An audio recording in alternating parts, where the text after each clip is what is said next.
Yeah. Would you rather me look down or look? This is where I look. Sideways. You like the sideways than down. Look over there. Yeah, look over there. Not down there. Or What? look up there. Oh my God, you're annoying. Okay, let's go.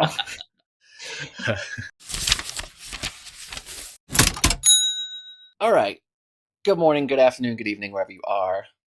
This is the first introductory episode, or even just the introductory episode of Playbook of the Wealthy.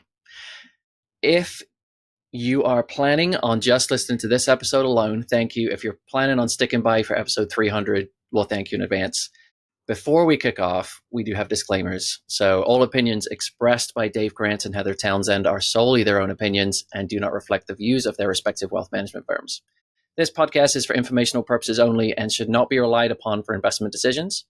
Nothing in this material constitutes a solicitation for the sale or purchase of any securities. Clients of Retirement Matters and Townsend Financial may maintain positions in the securities discussed in this podcast. That's the boring stuff done. Now you're actually going to get to know us. So, but you just made my compliance cover in this episode. Sorry, you just made my compliance officer happy. Good. That's your first interruption. Can we log that on like a timestamp? I'm going to get a lot of these. I have a feeling. All right, sorry, keep going. Oh, okay. For those of us who have never met us before, this is our typical banter. We make fun of each other all the time and we take it to the edge. And sometimes we take it over the edge and then we have to apologize. But what we figured we'd do the first episode is we'd give you an idea as to who we are, why we're doing this podcast, how Heather got roped into it, and we'll go from there. So for me, I love financial planning, but I sometimes get bored. So I need something creative to do related to financial planning to kind of stir up that joy for what I do all the time. If I don't have that, then it gets stale, then I get depressed, then I get bored, and then I start thinking of new hobbies to do, which then take away time of what I should be actually doing. Wait. Can I interrupt really quick here? Tell me one of your funny hobbies that happened before this started. Competitive pickleball. Okay, that's not so bad. I was in a league. And I mean, a back injury took me out of it, but that was like Wednesday mornings was like, yeah, screw work. I'm doing competitive pickleball. I'm playing against people who are in competitive leagues. And I was between a 3.5 and a 4.0 rank. If anyone knows pickleball, you can understand what that means. And then I'm like, I should probably get back to work. And so this is what keeps me in work and enjoying the job. Got it. I love it. What about you? Why are you doing this? Why did you agree? Well, one, I kind of like you. Two, my heart, I know that's kind of like cliche, whatever, but I lead with that. I want to share. I want to share knowledge. I think we deal with some very wealthy clients, right? And people, I want to share. What are we dealing with? People that can't afford our minimums. We have pretty high minimums, right?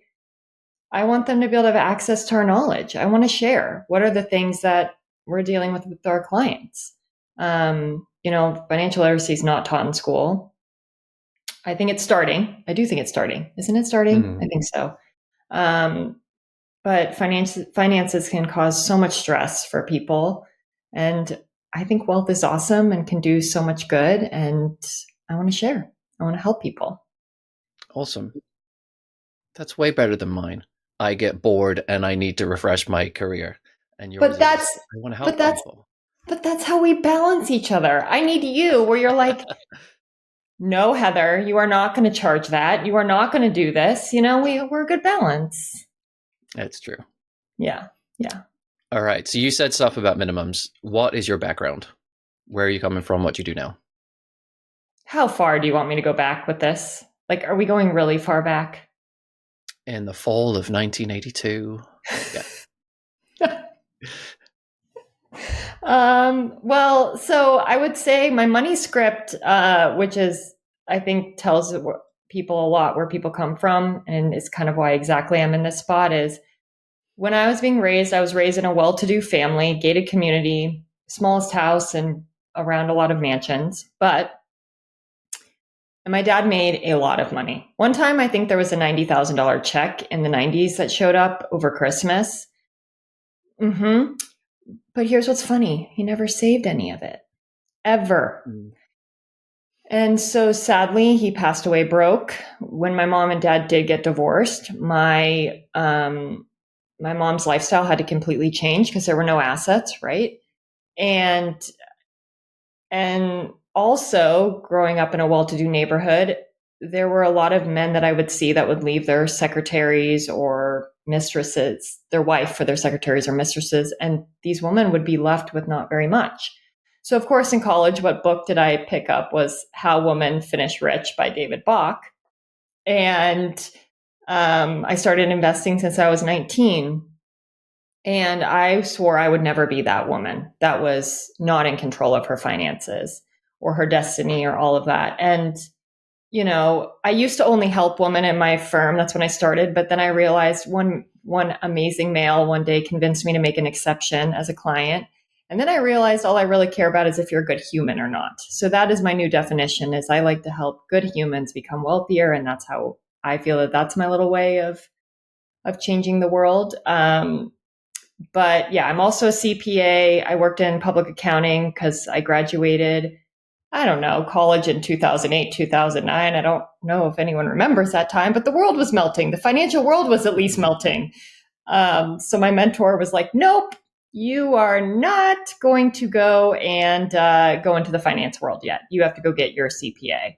And so I did that. It was great advice. And then I kind of, after working in the Big Four accounting firm, Ernst & Young, I really didn't like the 80-hour work weeks. And even though being on a partner track and making like 600 to a million a year, that sounds great, but like not if you don't have a life. And they didn't look great either, Dave. You're working all the time. No, thank you. So then went on and worked for some real estate developers, did their personal financial planning and ran their businesses. And then I was in the UK a bit, came back because of my husband's job, and I really didn't want to start my career all over. And I'd been helping friends and family with financial planning and doing so well myself that in came launching Townsend Financial. And 7 years later, here I am talking with you with a full client roster. Awesome. So that was a long story. That went back far. Yeah. You said 1982. I only went to okay, I went my childhood. I was going to go to last Tuesday, but yeah, you took it back really far. Anyway, thank you for that. I mean, it's interesting you brought up money scripts. For people who have not heard that term before, what does that mean? You're probably better at defining this than I am, but I would define it as it's kind of how you view money, right? It kind of is ingrained in your mind that you put this filter through of how you relate to money. Yeah. Yeah, I think I would say the stories you tell yourself about money. Mm-hmm. So it's better. I have to have money in savings, otherwise I spend it. Sure, if that's the way you view it, but sometimes that's true, sometimes it's not. Or I can never have a nice car because only rich, evil people have nice cars. It's not true. No. And we all have them, and they're subconscious, and they are good and they're bad. But that's a topic for another episode. That we need to write that one down. That's fun. Yes, that's a good one. All right, my background. I'm originally from England. That in and of itself is a story. And I don't think I knew that. All right. Well, again, topic for another episode. Okay. I thought you knew that for at least a while. Forgot. So I was born and raised in England, went to college in England, but have been coming to Illinois specifically to work at YMCA kids camps because I was going to be a teacher.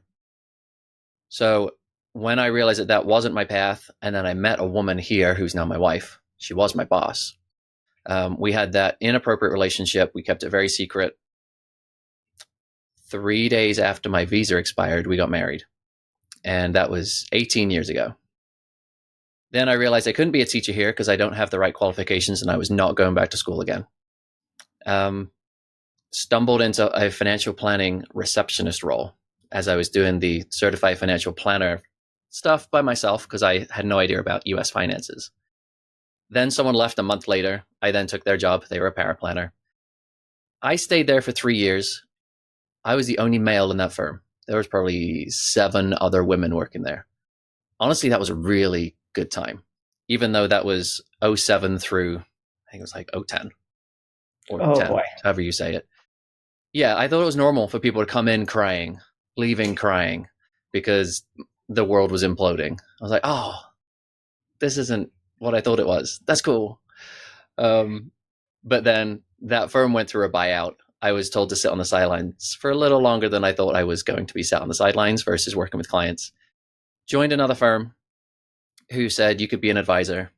That was 3 years of, I don't think I fit here, but I can't join another firm because that is madness. I've just done that twice. Why am I going to do that again? So then I decided to start my own. So that was the summer of 2013.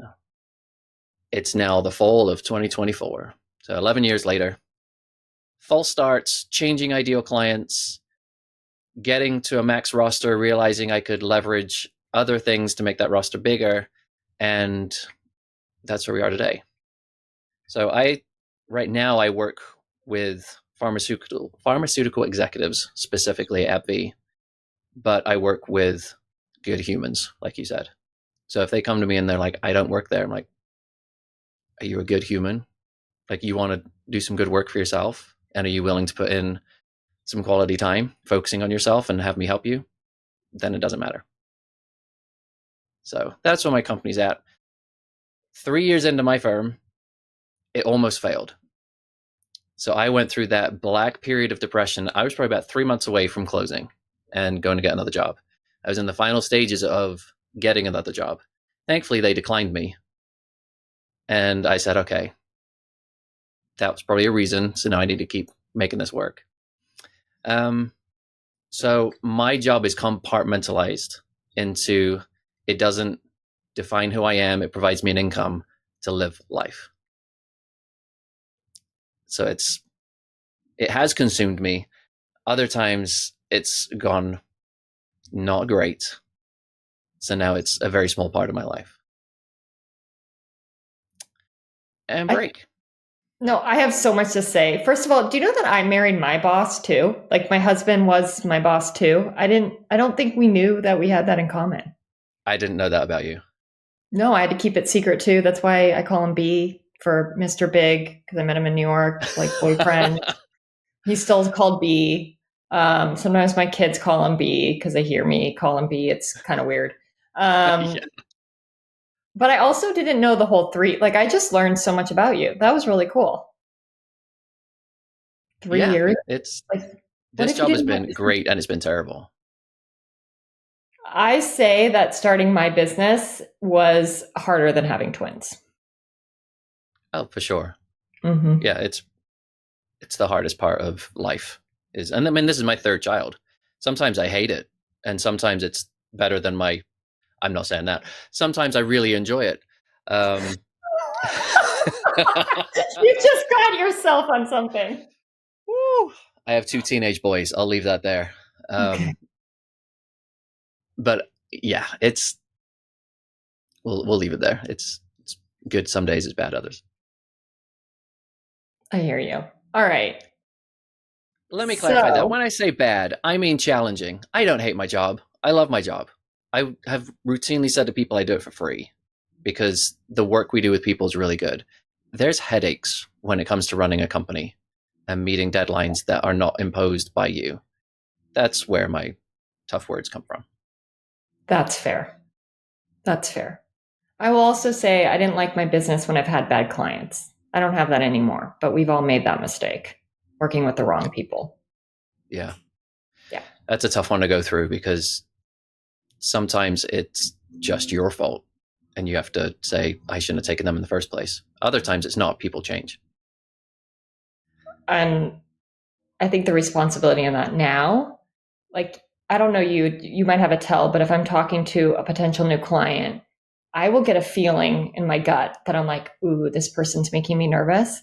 And so now I won't send a follow-up email. Like after a new client, like a new potential client, if I don't think that they're going to be a good client, I don't send the email on how to work with me. Oh, Well, I mean, then they have to come find, like, I mean, I think that's a good way to protect myself if I just don't have a good feeling about a human or if I think they're a bad person. it's true. I do understand what you're saying. We've got enough reps in where we immediately can tell on a phone call if this is going to work or it's not, just by language that's being used, the way people are asking and answering questions, and understanding who we like and who we don't. The risk is too great It is. where we are now. All right, so people know our backgrounds. What are your top 2 financial tips? All right. I will say not all eggs in one basket. Enron, we'll start with there. That's a great example. Or having too much cash.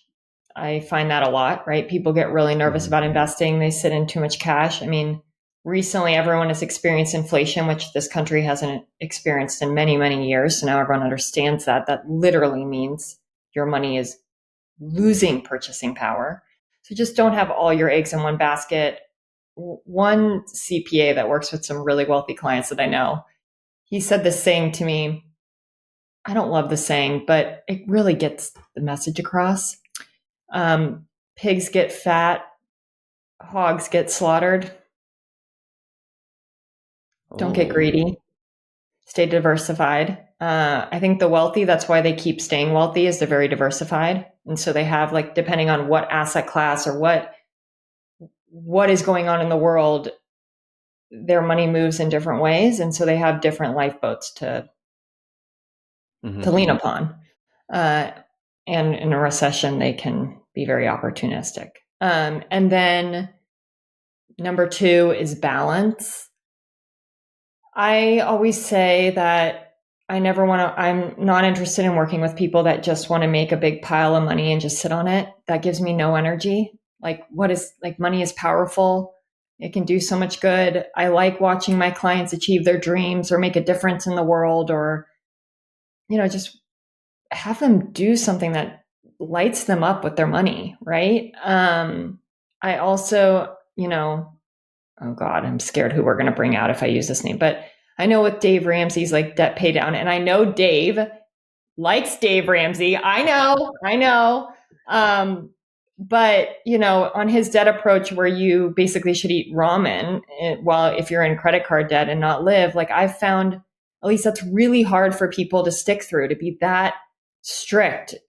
I just think with money, balance is everything. Don't spend too much. Don't save too much. It's somewhere in the middle. Balance is really the answer with money. Those are my 2. Good point. And how Why, dare thank you. you drag Dave's name through the mud?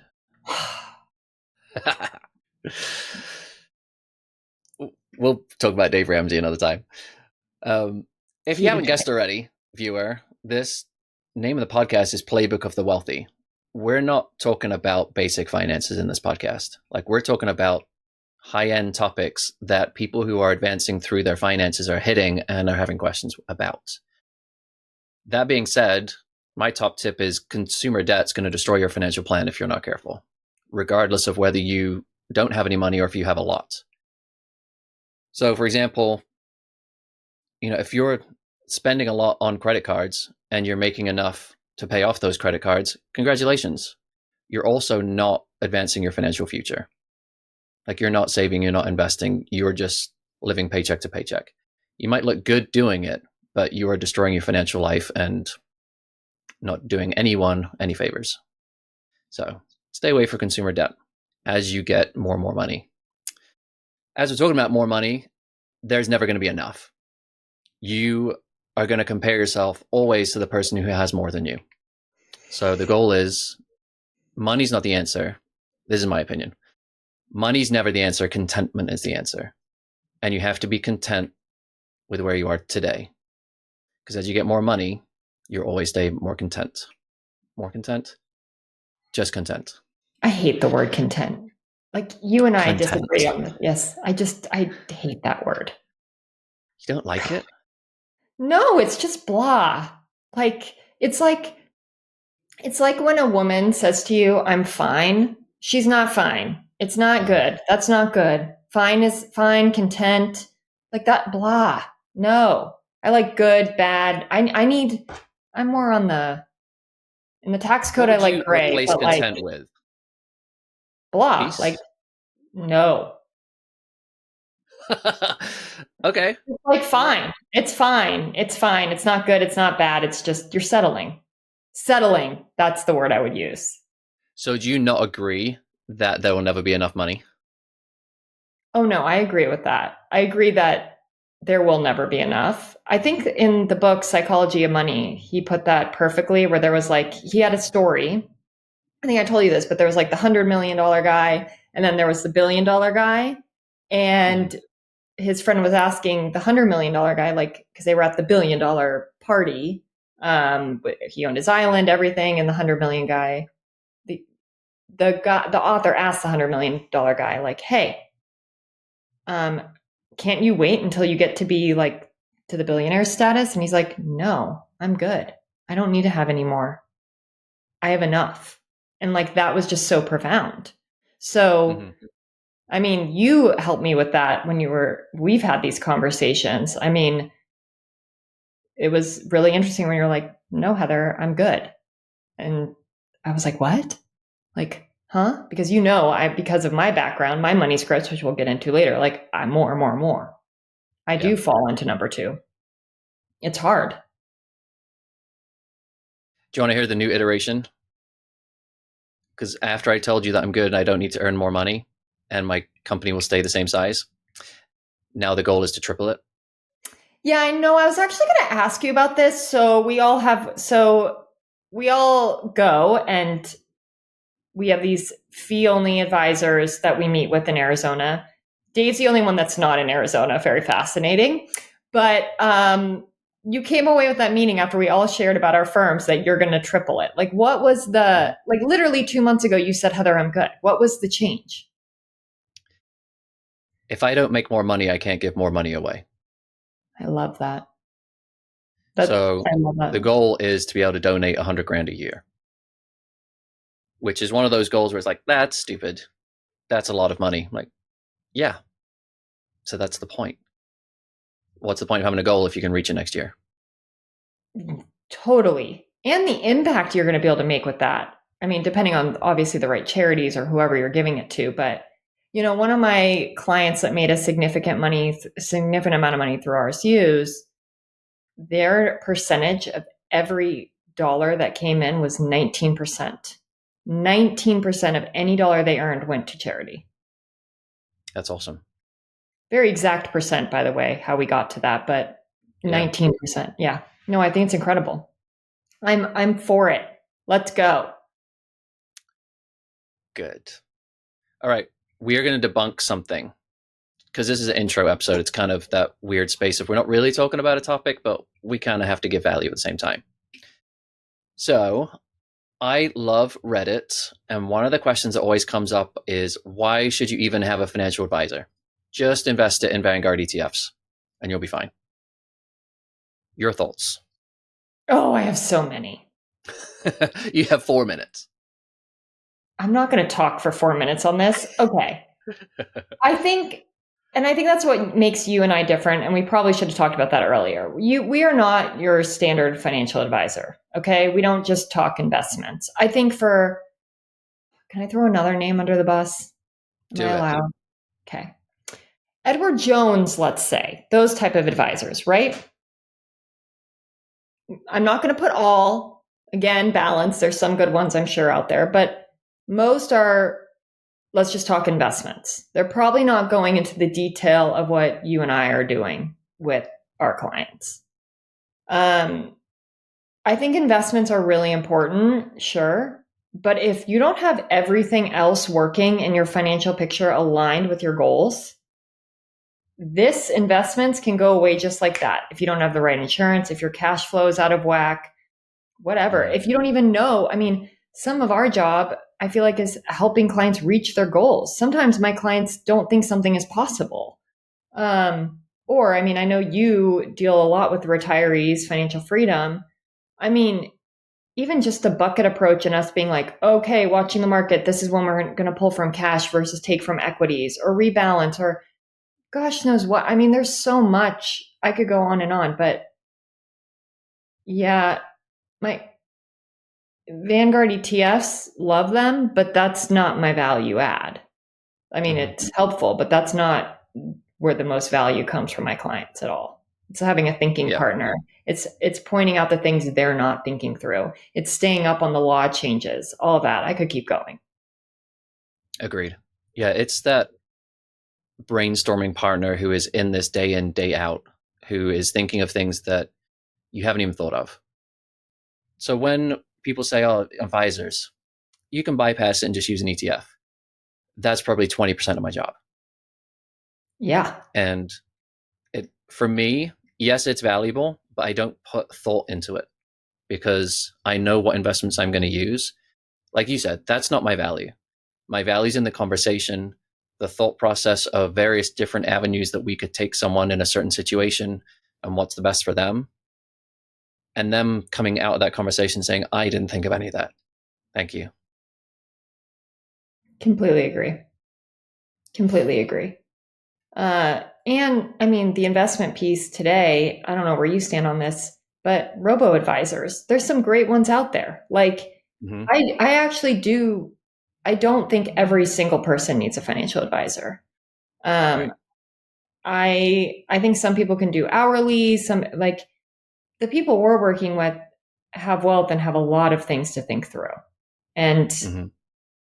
I mean, it's collaborating a lot between tax planning, estate planning, like, diversified tax exposure with what type of investment accounts you're in, like the right allocation so that you have enough for the rest of your life, but also aren't taking on too much risk, talking them out of some crazy investment idea that might be really risky, or keeping it to that right ratio so that if it does go flop, it's okay, right? Like, I mean, you could, or that they see some shiny thing that is really exciting. And then you go, but wait, if you do that, that's okay. I'm on board, but it's going to take away, it's going to make this other goal that you told me is more important to you take longer. Are you okay with that? Nope. Okay. Put it aside, right? Like we have so many of these stories.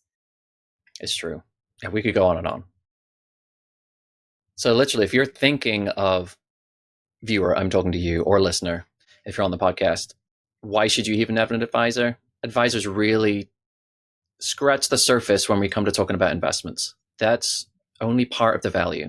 The value is in the relationship of someone getting to really know you and then coming up with strategies that are so custom to you that you're like, I never thought of that. I didn't even know that existed.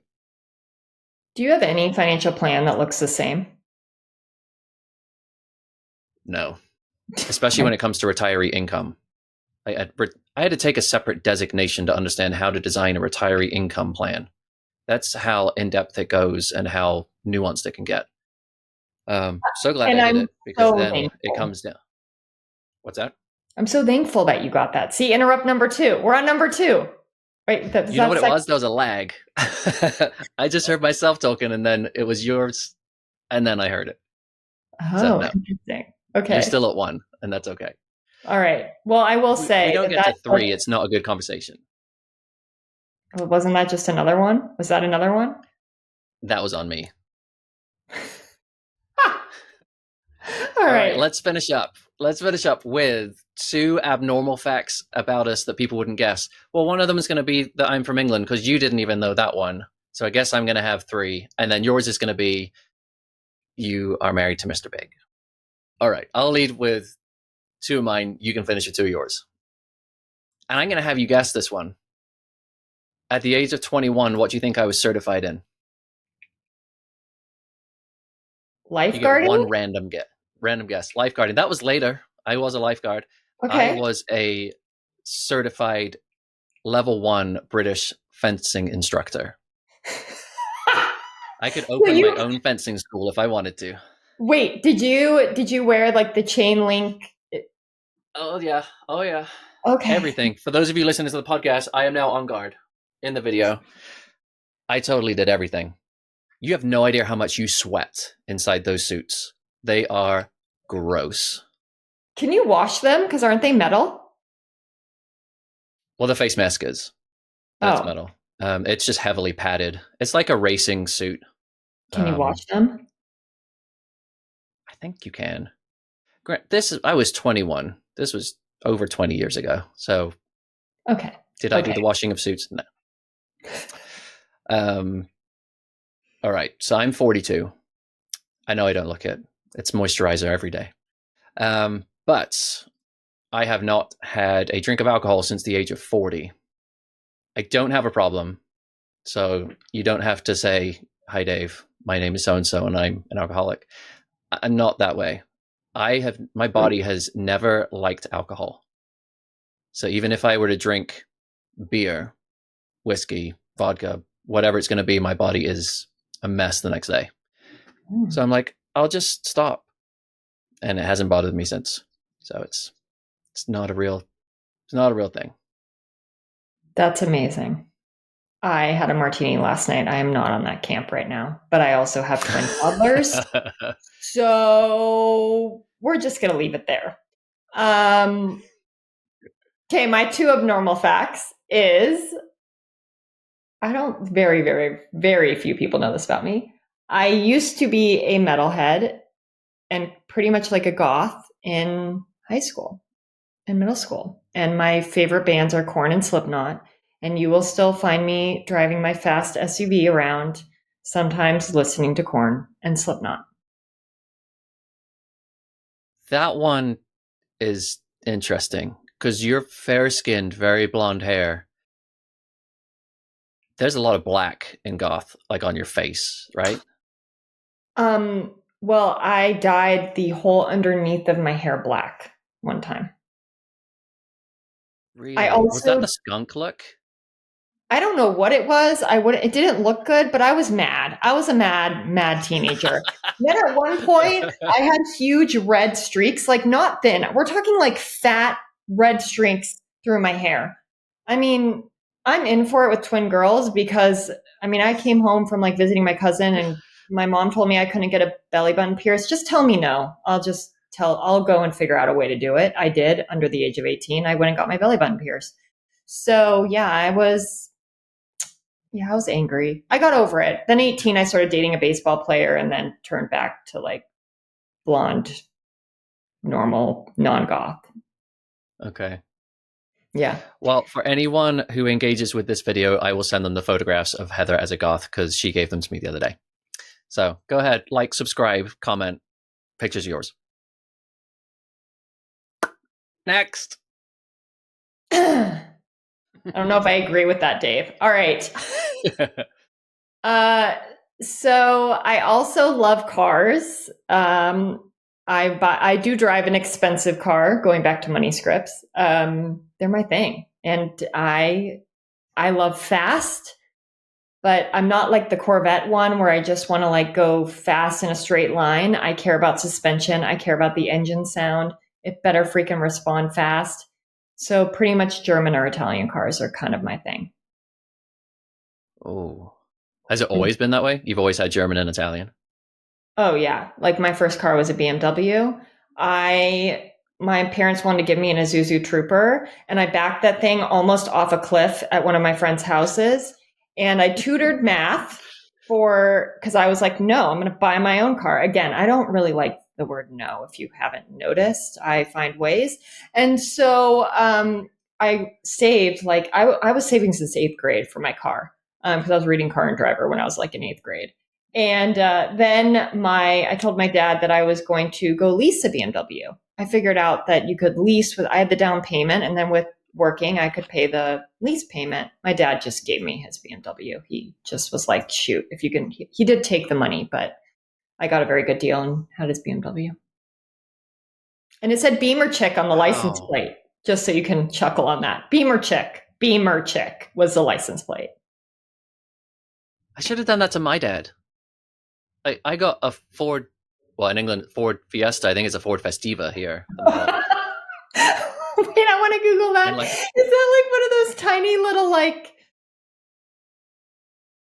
Mhm. Turd cars? Okay, you There's have to no other remember. way. There's no other way Yes. for like, is it a turd car? All right, to clarify, the roads in England are tiny. Okay, okay. And I was a male driver. My insurance was going to be triple whatever price of car I bought anyway. Um, but yeah. And my second car, I got an upgraded model Ford Fiesta. Yes, I had a radio this time. It was great. I love it. I love it. All right. So Yeah, our, we had our, our very, car journeys are a little different. I bet our car journeys right now are still different. Maybe by like Oh, they episode, are. yeah, maybe by episode 250, you'll come around. Maybe I'll convince you to come to the dark side.